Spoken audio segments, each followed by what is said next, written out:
Iglesia, buenas tardes, qué gusto volver a encontrarnos y hoy con un invitado de lujo. Bueno, ya muchos tienen la publicidad de que va a estar con nosotros, así que saludamos allá en Perú al pastor Miguel Bardales. Pastor, qué privilegio y qué gusto que hoy esté con nosotros compartiendo este espacio. No, la alegría mía de volver a ponernos en contacto y de pasar este momento para charlar y para hablar del Señor. Así que desde Lima, un abrazo para ti, para la familia, para tu padre y por supuesto para cada hermano de la iglesia. Un abrazo fraterno de la iglesia, de mi familia y de parte mía. Qué bueno, pastor, pero recordemos algo de su vida, pastor. La iglesia le recuerda por el tiempo que compartió con nosotros para una Semana Santa, justamente, donde estuvimos allí Cierto. compartiendo un lindo tiempo de exposición de la palabra. Pero recordando un poquito de su vida, casado, tienes 58 años, o sea, es un pastor joven. Cuando uno está menos de 60, puede considerarse que estamos en la juventud. Eres actualmente el director de la iglesia, bueno, estás dirigiendo la iglesia en La Molina. La Molina es un barrio de Lima, ¿correcto? La Molina es un barrio de Lima en la zona este. La iglesia va a cumplir ya 20 años. Vamos a celebrar nuestro aniversario online porque nos va a tocar justo en la cuarentena. Así que estamos trabajando todo eso para ver cómo lo vamos a hacer a lo grande, pero en las casas, no en el templo. Y el Señor me ha concedido ahora el privilegio de servir como presidente en la Sociedad Bíblica Peruana. Así que aquí estamos tratando de hacer los encargos que Dios nos da. Vale, pastor. Y háblanos un poquito de tu familia, primeramente, cómo está compuesta y cómo están viviendo este tiempo de confinamiento, cómo ha sido esta experiencia de estar ahora haciendo iglesia de una manera diferente. Bueno, mi esposa, mis tres hijas, la mayor se casó el año pasado, está viviendo en otra zona de la ciudad, así que aquí en la casa estamos los cuatro. Ha sido un tiempo providencial porque ellas estuvieron pasando una temporada en los Estados Unidos, haciendo un proyecto allá, pero en febrero las cosas se pusieron de tal manera que decidieron venir y llegaron la última semana de febrero y contentos nosotros de tenerlas aquí, pero ahora, a la luz de todo lo que ha sucedido, me doy cuenta que esa fue la provisión de Dios, porque en esta etapa de aislamiento, sin poder ir al templo ni contar con la infraestructura que tenemos allá, Débora, que es músico, Valeria, que es comunicadora, se han convertido en los puntales aquí, porque la una está en coordinación con el equipo de adoración para armar las alabanzas, y Valeria está armando los videos. Así que nos hemos convertido en el corazoncito de la obra, ¿no? El corazoncito de la iglesia. Desde aquí se produce el material, los contenidos, el alimento a las redes para mantener a la iglesia vigente, firme, ¿no? Tratando de cambiar el chip, ¿no? Eh, por más que lo hemos enseñado mil veces, de que la iglesia somos nosotros, la cultura, la educación, siempre nos lleva a pensar de la iglesia como edificio, ¿no? Y hay que cambiar ese chip, porque la iglesia está ahora extendida en las casas, en estas relaciones que se tejen a través de las redes. Espero que el aprendizaje sea pronto, para que pronto esta iglesia y todas las iglesias tomen la dirección de extender el reino, porque no hay mejor tiempo que este para predicar la palabra. Así es, pastor. Bueno, las cifras de Perú, de Chile, de Ecuador han venido creciendo y sabemos pues que la realidad es parecida a la que tenemos en Colombia, pero con unas cifras mucho más altas. ¿Cómo es esta situación que está alrededor de ustedes, de la iglesia? ¿Cómo está viviendo la iglesia allí en Lima y ustedes como familia este tiempo de confinamiento? Mira, dos cosas. Aquí el gobierno ha presentado un mapa de calor. Entonces, tú entras, pones tu GPS y el mapa te indica si estás en una zona caliente o en una zona tranquila, ¿no? Gracias a Dios, La Molina es una zona tranquila, pero la progresión del mapa nos está llevando a mirar cómo avanza esta enfermedad, ¿no? De qué manera va convirtiéndose en un cerco que amenaza con ahogarnos a todos, porque empezó tibiamente en una pequeña zona de Lima y cuando tú ves el mapa hoy, está extendido en zonas grandísimas, alrededor de barrios populosos, ¿no? Y le decía a un grupo de pastores con los que conversaba ayer que yo me doy cuenta por las reuniones de oración, porque en las primeras semanas orábamos por los policías que estaban en la primera línea, orábamos por la iglesia que está en el otro extremo de la ciudad, pero ahora hemos empezado a orar por el vecino que cayó enfermo, por el hermano que ya tiene que estar en aislamiento, por el médico al que yo visitaba que ya no puedo ir porque está enfermo. O sea, este sentimiento de que te van cercando, te van acercando y que no hay cómo pararlo. Porque mira, el presidente a la 1 de la tarde sale todos los días a dar un reporte. Y claro, los primeros días su reporte era optimista. Estamos dominando la curva, estamos cambiando la perspectiva, pero hace 3 o 4 días, cada vez que él habla es para traer esa progresión exponencial que está teniendo, ¿no? Es terrible, es terrible. Y yo pienso que somos como el apóstol Pedro, ¿no? Estamos caminando sobre el mar y hay momentos en que estoy mirando a Jesús y todo está bien, pero de pronto le echo una mirada a la tempestad y entonces tú sientes que la cosa se bambolea, ¿no? Y hay que volver a mirar a Jesús, ¿no? Pero la tempestad está allí. Así que Perú está complicado y no nos queda sino orar y servir con todos los recursos que Dios nos da. Así es, pastor. Pero también algo que nosotros vivimos como pueblo cristiano es que la situación que está viviendo el mundo hace que muchas personas busquen una respuesta en la Biblia. Y también encontramos muchos análisis, muchas cosas que la gente está hablando y hay mucha especulación. Pastor, si fuéramos a la Biblia y usted que es una persona que realmente muy estudioso de la escritura, ¿cómo podríamos hablar de la respuesta bíblica a lo que vivimos en este tiempo? Dos lecturas, ¿no? Una histórica. Ah, Nosotros decimos que la iglesia crece en la persecución, en la crisis. Eso tiene un valor histórico. Hay hechos concretos. Dos casos. Por ejemplo, en el 165 después de Cristo, gobernaba Marco Aurelio. La persecución era, como dicen ustedes, tenaz, ¿no? Y, y de pronto se desató una plaga en el imperio. Llegó la viruela. Miles de personas murieron. Los historiadores dicen que en Roma morían 5.000 personas al día. ¿Te imaginas? Eso provocó una reacción, ¿no? La gente empezó a autoprotegerse, se aislaron los unos de los otros. Y en el colmo de la desesperación, cuando alguien estaba enfermo y agónico, no se hacían problema alguno, lo lanzaban al río, porque el propósito era sobrevivir, ¿no? En ese contexto aparecen los cristianos perseguidos. ¿Para qué? Para consolar, para acompañar a los moribundos, para sostener a los débiles, para compartir de lo que no tiene con el que no tenía nada. ¿Sabes tú que el emperador se enojó por eso? Le enojó que los cristianos fueran buenos y llamó a los sacerdotes paganos para reclamarles y pedirles que reaccionen. No podían.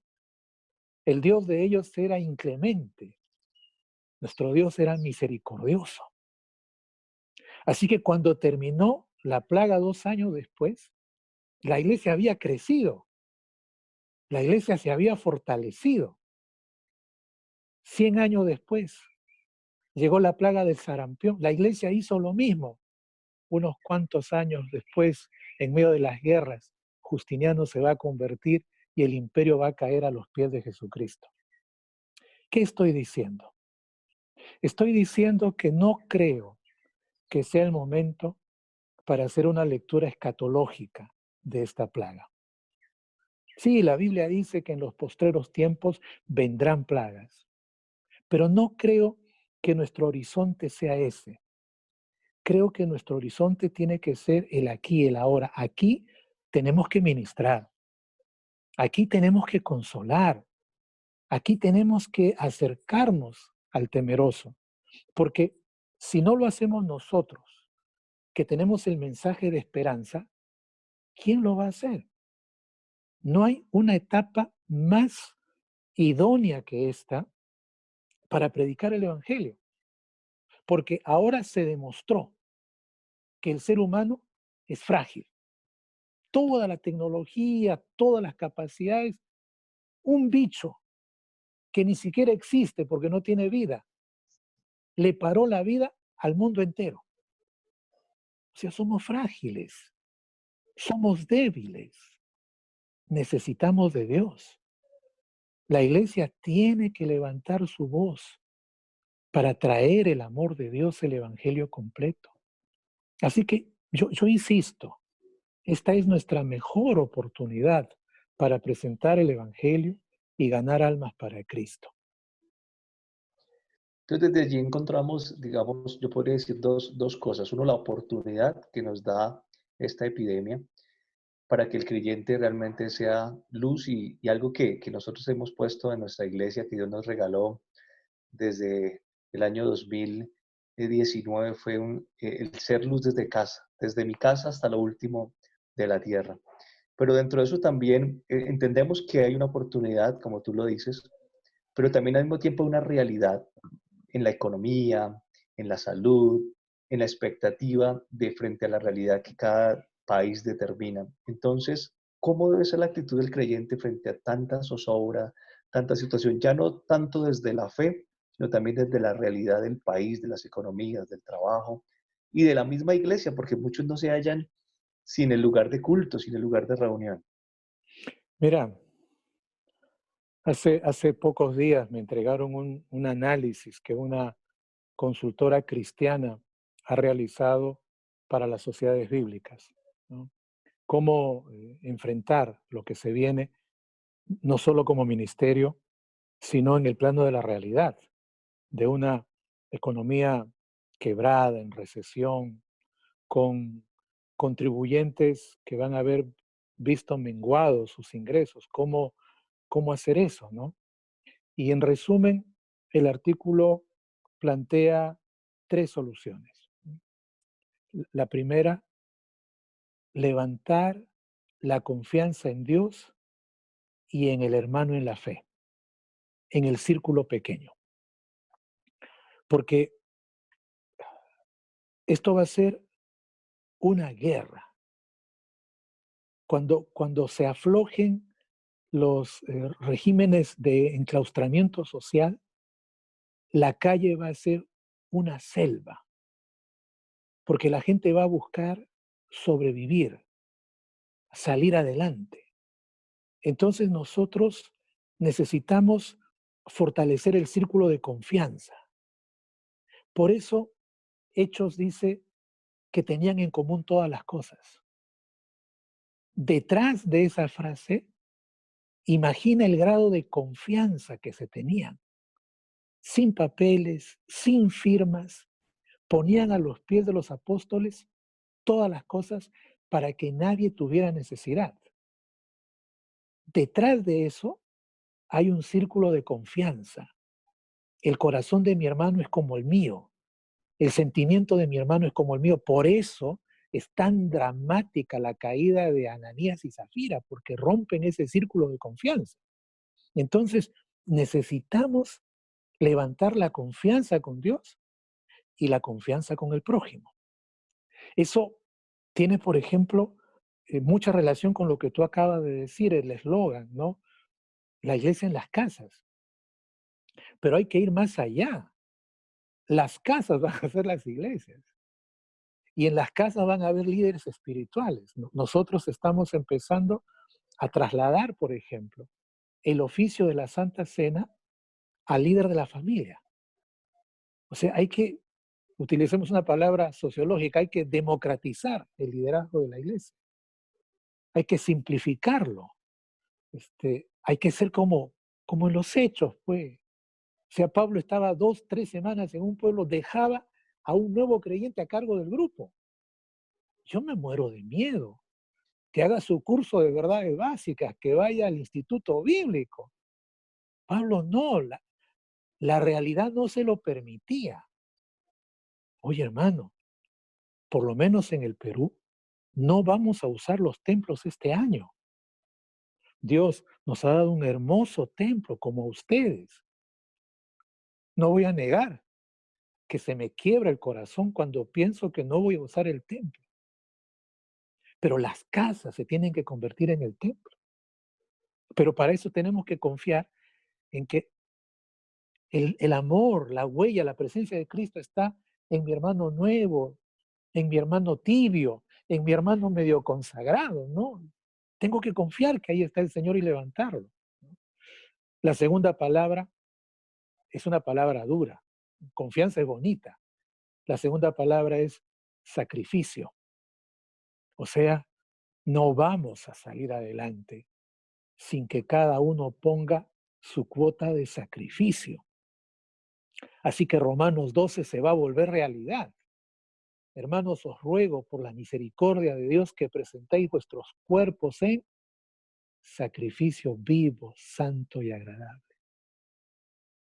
Wow, nos vamos a tener que sacrificar. Los pastores, sus ingresos van a tener que cambiar.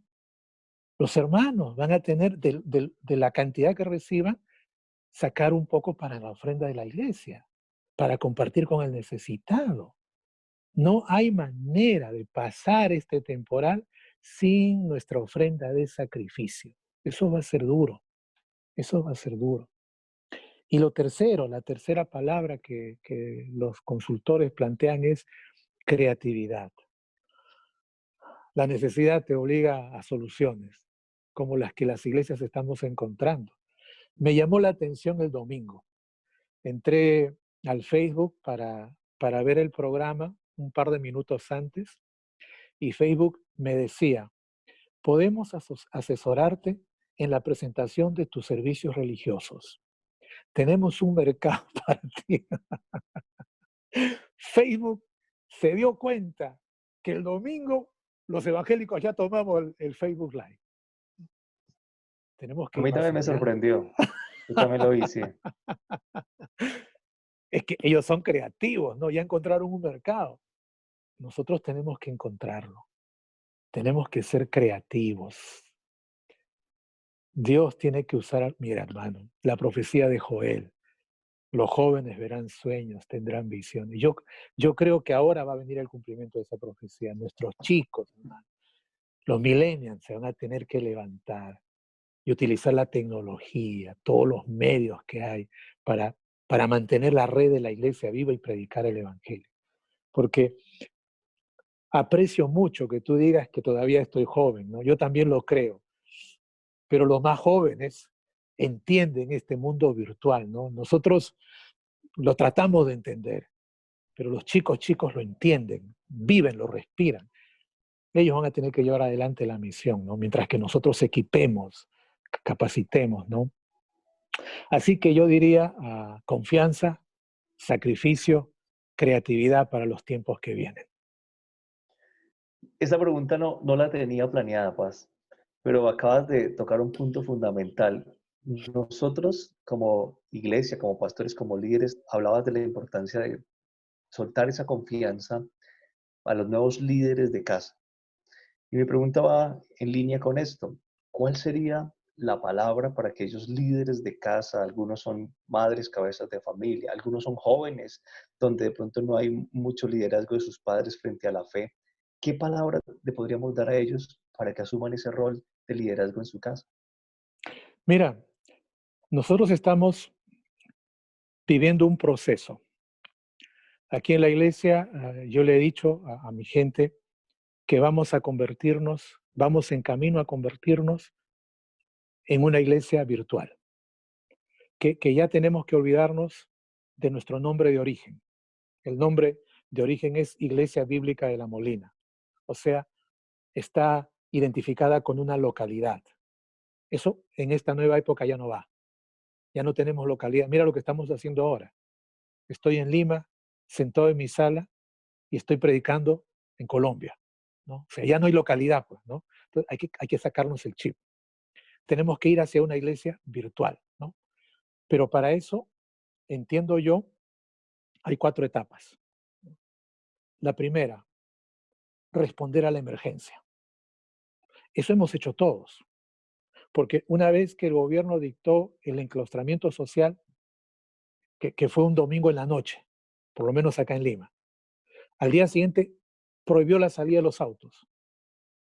Entonces, el micro, la cámara, el reflector, se quedaron en el templo. Y no nos dejaron salir toda la semana. Así que el domingo, de emergencia, entramos a las redes.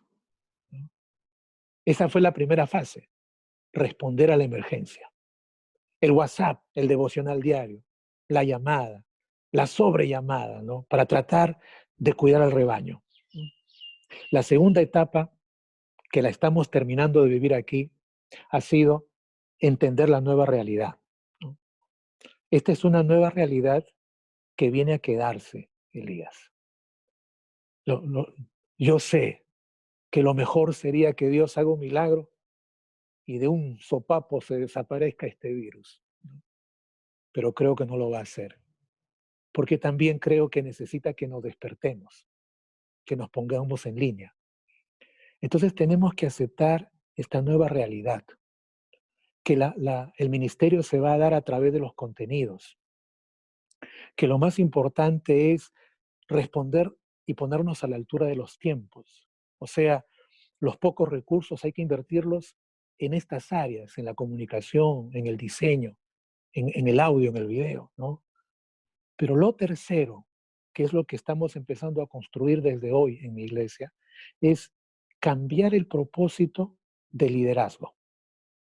Porque hasta aquí los líderes de una u otra manera ejercen su ministerio alrededor de la infraestructura. Es el Ministerio de Matrimonios hace una reunión para parejas en el templo o en un restaurante. El Ministerio de los Jóvenes hace su reunión, pero tiene que hacerlo en un local. O sea, giramos en torno a la infraestructura. Eso está en el chip del liderazgo. Tanto que dicen, vamos a la iglesia. O sea, el léxico tiene mucho que ver, es el inconsciente. Hay que cambiar el propósito del liderazgo. Yo le he dicho a los líderes que ahora tienen que ser líderes de cuidado y supervisión pastoral. Y que la iglesia ya no está en el templo. Las iglesias están en las casas de nuestros hermanos. Así que ahora no tenemos una, sino tenemos más o menos 70 iglesias en esta zona, donde el líder espiritual primero lo tenemos que descubrir, porque ojalá que fuera el papá, pero la realidad indica que a veces es el papá, la mamá y a veces es el hijo. Entonces este líder tiene que encontrarlo, tiene que capacitarlo en el camino como yo lo voy a capacitar en el camino, o sea, a la apurada como Pablo. Yo lo voy a delegar y ellos le van a delegar a celebrar la Santa Cena, a ministrar la disciplina. Y como estuve hace 2 años atrás en la China predicando, vi que allí en las iglesias en casas, los bautizos los hacen en las tinas de los baños. Así que yo le he dicho a la gente, mira, si todo va bien y la gente se convierte y el templo no se abre, también ordenaremos que bauticen en las tinas de las casas. Porque tenemos que apuntar a que los líderes inexpertos, inmaduros, ejerzan su responsabilidad pastoral. No hay que tener miedo. Hay que delegar. ¿Qué nos puede pasar? Que se equivoquen 100, sí, pero que nos sorprendan 500, 1000. que los de Alejandría y Serene se escapen y abran iglesias, y de repente surja la de Antioquía y la de otros lugares, y se dispare la misión. Yo tengo optimismo. Creo que la jugada al diablo le tiene que salir chueca y que de esta tiene que salir una iglesia más pegada al Nuevo Testamento que a este sistema mundano en el que vivimos. Qué bueno escuchar eso, pastor. Y de verdad que motiva mucho para que podamos desarrollar el proceso de ser iglesia como Dios lo estableció desde el principio y que pronto las estructuras o las organizaciones con el tiempo nos fueron cambiando la forma. Pastor, yo creo que es el momento para que escucharte en la exposición bíblica y estamos fascinados de este tema y creo que más adelante vamos a seguir conversando para una siguiente etapa con el liderazgo, con la iglesia, pero bueno, quisiera darte la oportunidad ahora para compartir esa palabra para el grupo que nos está escuchando hoy. Gracias, Pastor Elías.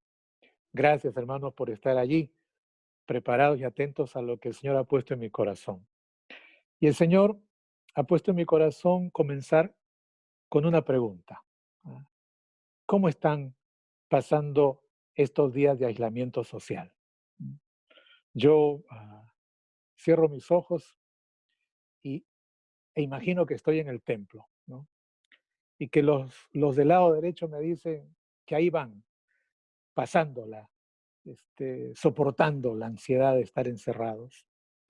Mientras que los del lado izquierdo me dicen que están bien, que están adorando a Dios, que todo está feliz. Ah, yo vengo a decirte hoy que hay que pasar estos días con un corazón lleno de contentamiento. No solo tranquilos, no solo sobrellevando la carga, felices, contentos. La palabra bíblica es contentos.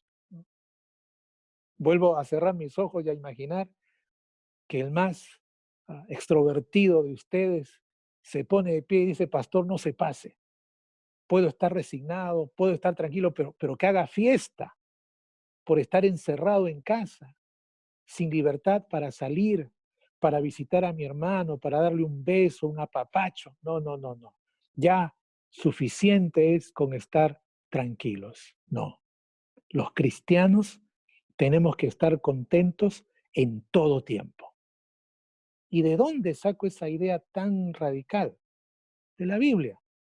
Porque en Filipenses 4, del 10 al 13, el apóstol Pablo dice estas palabras, escuchen. En gran manera me gocé en el Señor de que ya al fin habéis revivido vuestro cuidado de mí, de lo cual también estabais solícitos, pero os faltaba oportunidad. No lo digo porque tenga escasez, pues he aprendido a contentarme cualquiera sea mi situación. Sé vivir humildemente y sé tener abundancia. En todo y por todo estoy enseñado, así para estar saciado como para tener hambre, así para tener abundancia como para tener necesidad. Todo lo puedo en Cristo que me fortalece. La mayoría de los cristianos conoce de memoria la conclusión. Todo lo puedo en Cristo que me fortalece. Pero una circunstancia como la que estamos viviendo hoy nos permite mirar el contexto. No solo la declaración, como si fuera fruto de su entusiasmo o de su fe, sino mirar el contexto para darnos cuenta que fue una expresión de su madurez, de un hombre que había descubierto que se podía estar contento a pesar de cualquier circunstancia. Así que para entender este pasaje hay que conocer un poquito de la historia. Y a ella me remito. Porque cuando Pablo escribió estas palabras, era prisionero. Estaba en Roma. No estaba en una cárcel. Le habían permitido alquilar una pieza para permanecer allí. Pero le habían puesto un soldado que estuviera vigilándolo las 24 horas del día. Así que literalmente, Pablo estaba solo, estaba enfermo, estaba como león enjaulado, sin poder salir, esperando el momento de comparecer ante Nerón, quien iba finalmente a condenarlo a morir. Y en esa circunstancia, cuando la está pasando mal, Pablo escribe estas palabras para decirle a los hermanos que aprendió a estar contento. Eso es muy importante. Aprendió a estar contento. Porque a diferencia de Pablo, nosotros más bien aprendemos a estar descontentos, inconformes. Tenemos 1000 motivos para estar descontentos. Hace años que no voy a Bogotá, pero me acuerdo mucho de su tráfico. ¿Están contentos con el tráfico de la ciudad?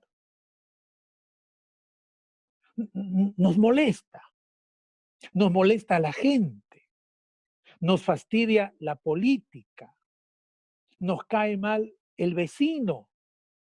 Y por último, a algunos les molesta la iglesia. En pocas palabras, siempre tenemos motivos para quejarnos, para molestarnos.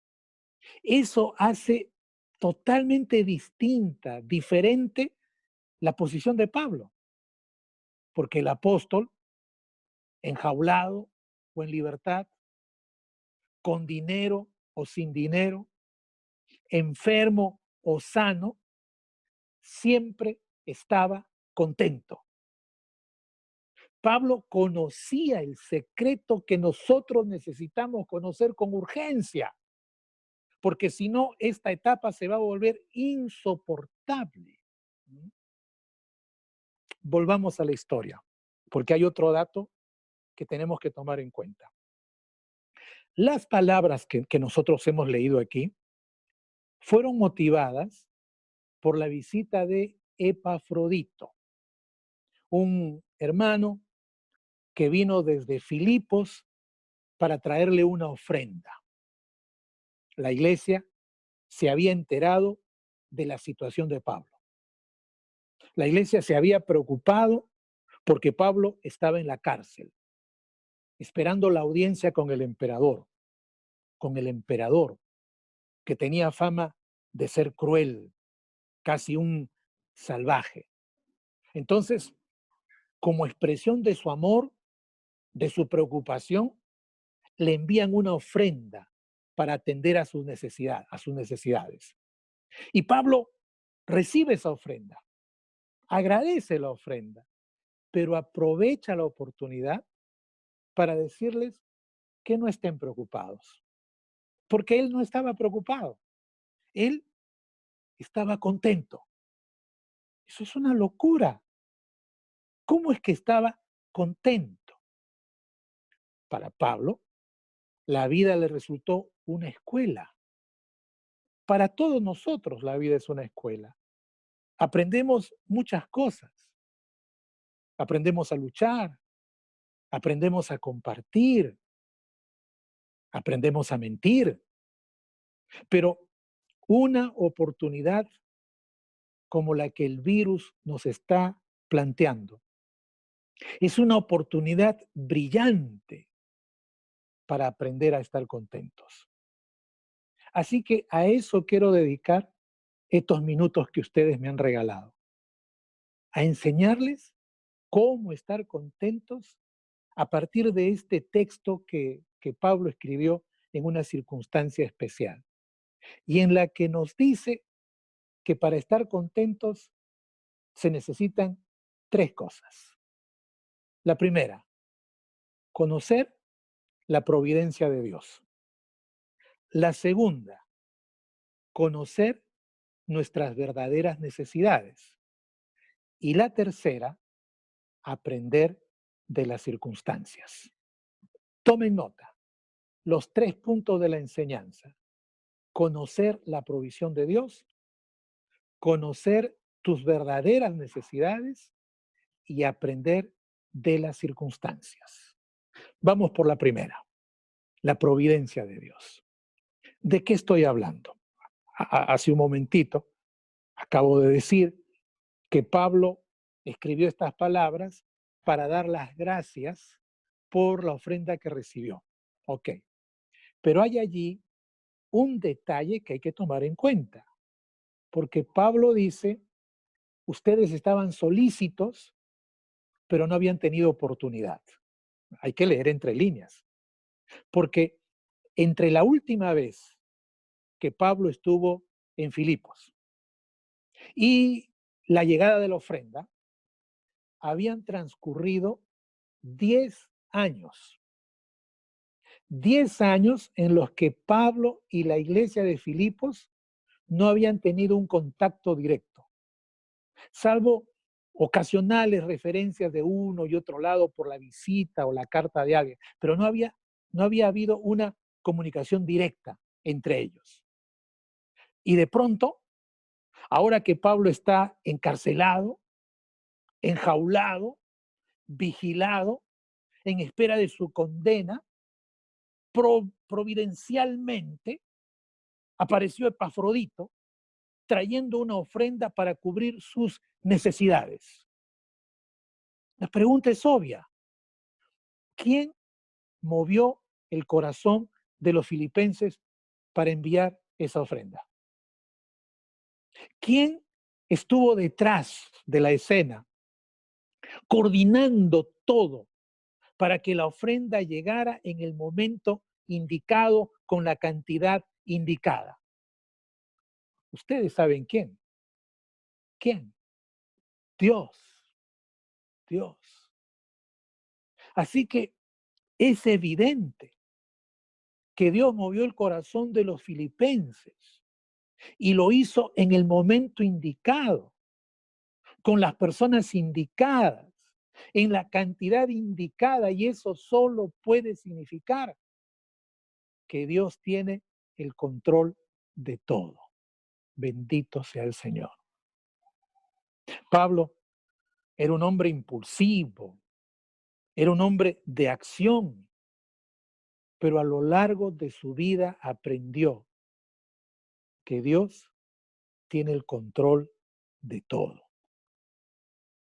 que nada escapa de su plan, que mientras los hombres piensan que pueden ir de un lugar a otro, Dios sí trabaja para que su plan se cumpla perfectamente.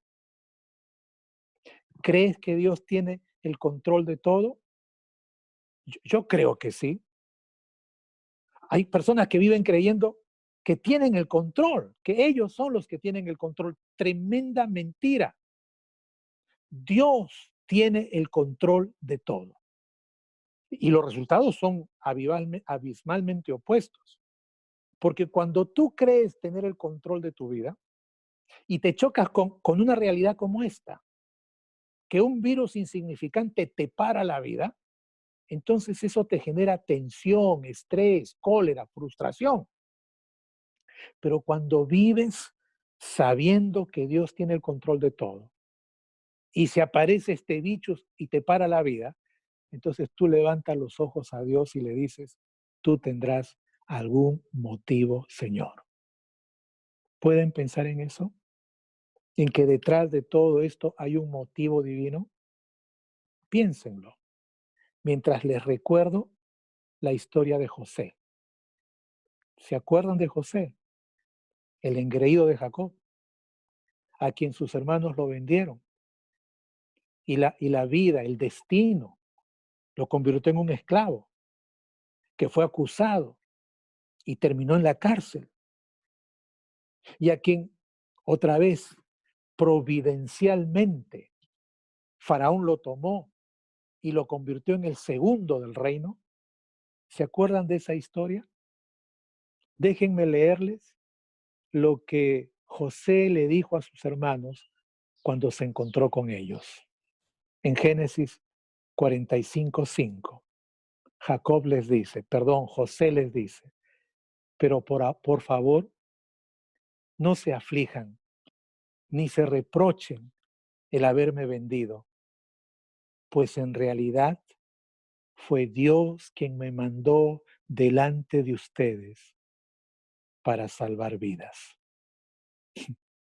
En pocas palabras, José está diciendo, yo sé que Dios lo preparó todo desde el comienzo, que a pesar de todo lo que he vivido, Él siempre ha estado controlando todo.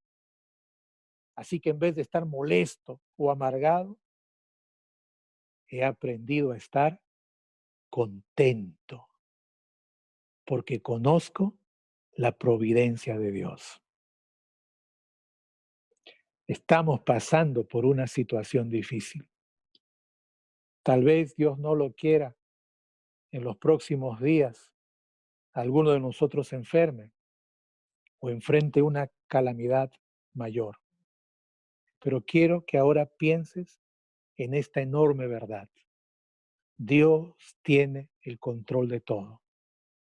Y si estamos en sus manos, solo va a suceder lo que Él quiera.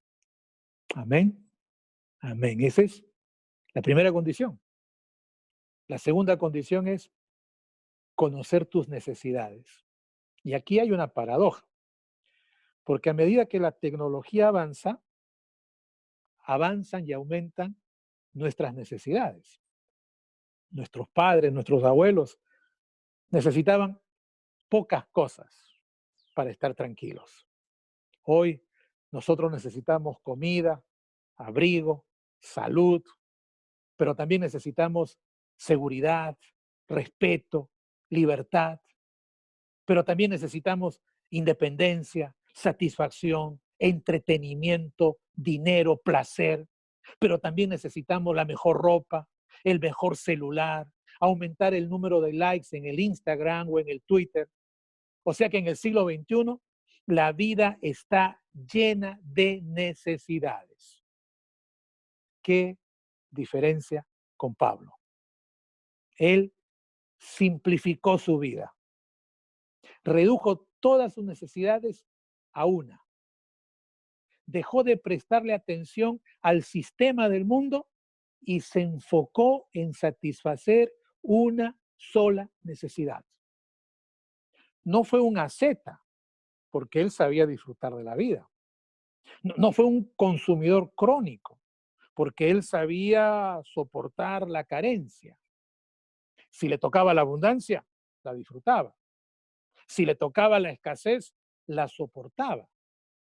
Él solo tenía que satisfacer una necesidad, cumplir el propósito de su vida.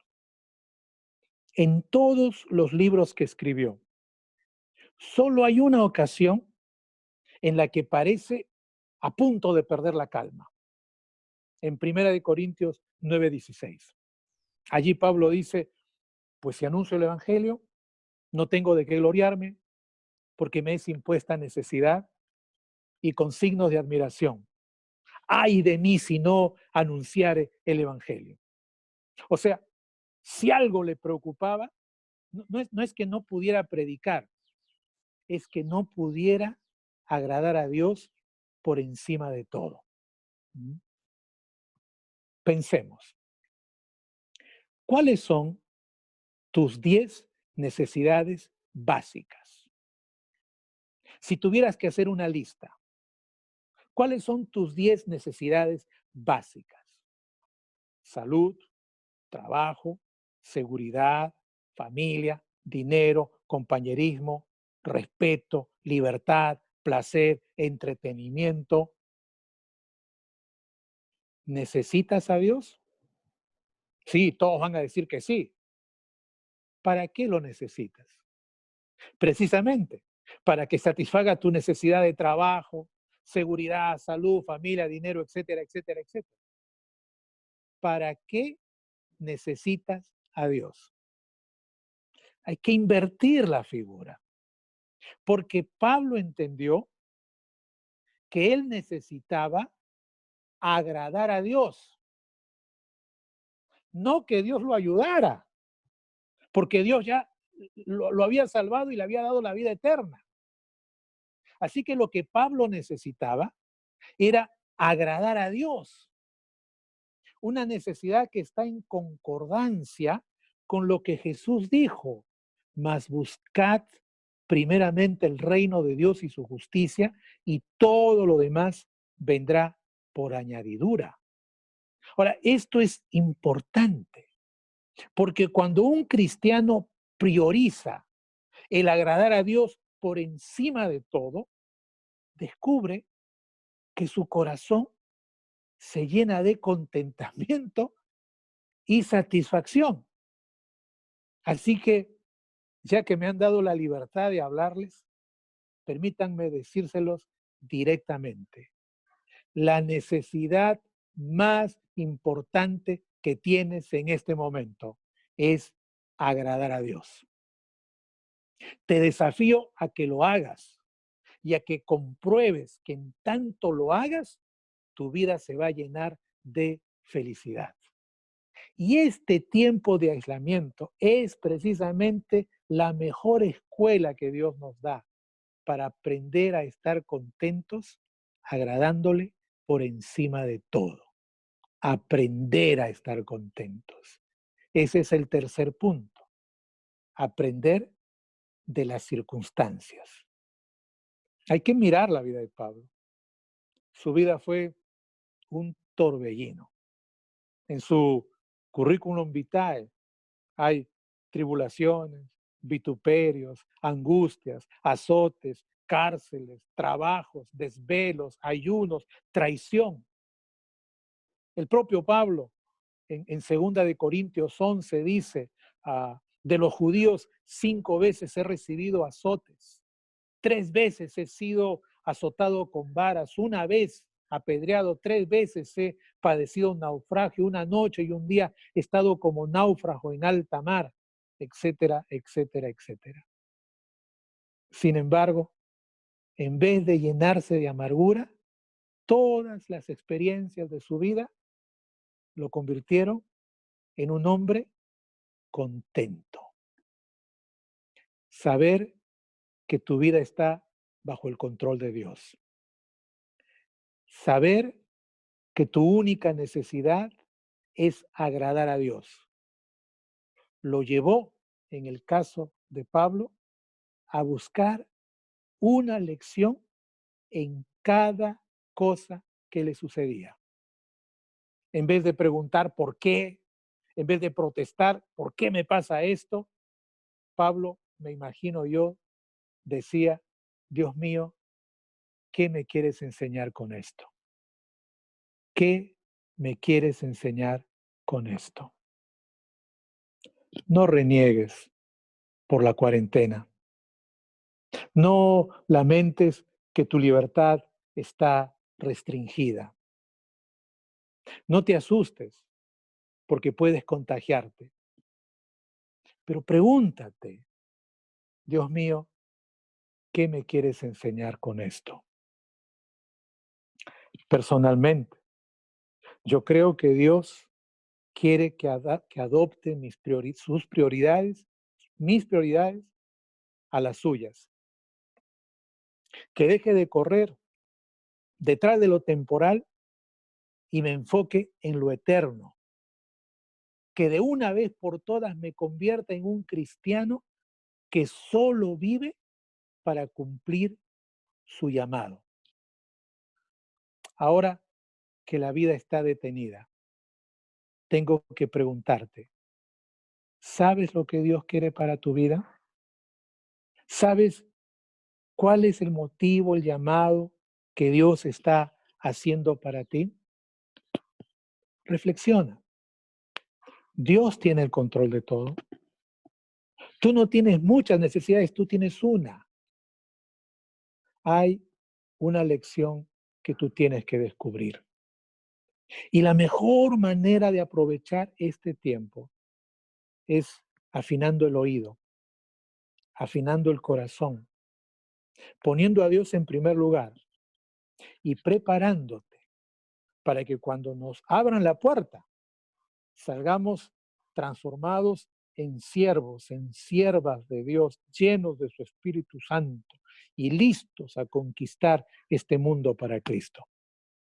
Así que, si más tarde o mañana te preguntan, ¿cómo estás? Respira, mira a los ojos y dile, estoy contento porque Dios tiene el control de mi vida. Estoy contento porque mi único propósito es agradar a Dios. Estoy contento porque estoy en la escuela de la vida, descubriendo los planes que Dios tiene para mí. Queridos hermanos, a cuidar el corazón, a mantenerse contentos. Dios es bueno, Dios es grande. Que el Señor los bendiga con todo mi corazón. Un abrazo. Pastor, qué bendición. ¿Nos quisieras acompañar cerrando este tiempo con una oración por cada familia que nos ha escuchado? Por supuesto. Amado Dios, qué alegría estar con mis hermanos en Bogotá ahora. Entiendo, Señor, cuando Pablo dice ausente en cuerpo, pero presente en espíritu. Señor, allí en medio de ellos, Padre, permíteme bendecirlos. Bendecir sus vidas, Señor. Bendecir sus casas. Padre, todas estas necesidades que ahora se presentan, estos temores, Señor, que aparecen, ponerlos a tus pies, bendito Dios, para pedirte que tú les des una unción de tu paz, de tu presencia en este momento. De tal manera que mientras otros se angustian, tus hijos, Señor, se llenen de tu contentamiento y sean la luz y la sal en medio de esta pandemia que nos amenaza a todos. Padre, en el nombre del Padre, en nombre del Hijo y del Espíritu Santo, bendigo a mis hermanos y te pido que cumplas en ellos tu propósito perfecto. En Cristo Jesús nuestro Señor. Amén. Amén. Amén. Gracias, pastor. Seguimos en este proceso de ser iglesia de una manera diferente y como Amén. te comentaba ahora, con el deseo de seguir escuchándole, así que seguiremos conversando. A la iglesia, unos mensajes para que los tengamos en cuenta. Primero, que no se desconecte de la transmisión. Hay unos anuncios de los niños.